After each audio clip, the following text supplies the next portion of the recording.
stade, ni regarder la télévision. Alors il allait dans le quartier des femmes, et elle chantait, elle jouait de la musique, et elle dansait pour lui. C'était un véritable centre des arts de l'Antiquité. Sauf qu'il était le seul à en profiter.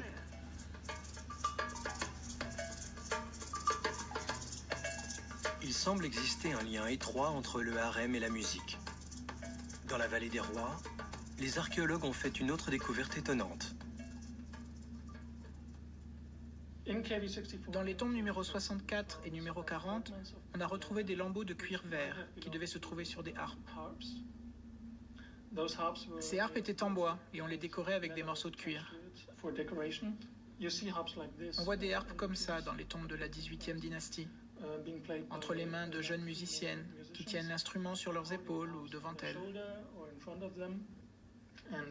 Ça provient sans doute d'un objet similaire.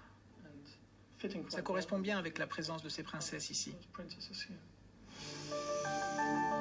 Les favorites du harem auraient donc été inhumées avec leurs instruments de musique.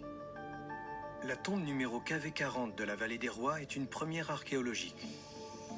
Un assortiment de princesses, de suivantes et de femmes de haut rang qui seraient autrement restées inconnues. Elles sont enterrées ici parce qu'elles appartenaient à un certain groupe au sein de l'entourage du roi. À en croire leurs titres, leurs noms et leurs informations institutionnelles, elles faisaient partie du harem royal, de la maison des enfants royaux. C'est un groupe dont on ignorait totalement l'existence jusqu'à présent.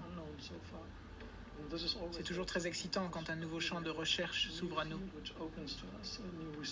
On n'avait jamais entendu parler de ces personnes. Elles apparaissent pour la première fois.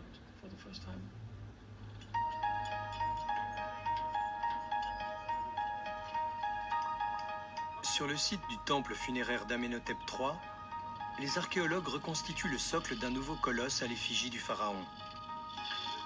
Comme pour beaucoup d'autres statues, il ne dispose encore que d'un pied.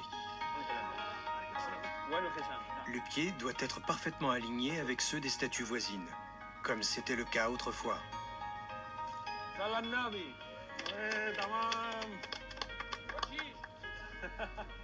Ça y est, c'est bon. La position est correcte. Tous les pieds sont alignés. C'est la rangée du péristyle. Et maintenant, on passe à la suivante.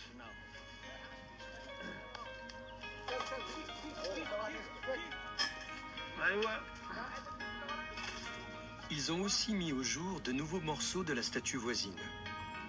Celle-ci s'élève déjà à plus de 6 mètres de haut, et ils continuent progressivement à la reconstituer.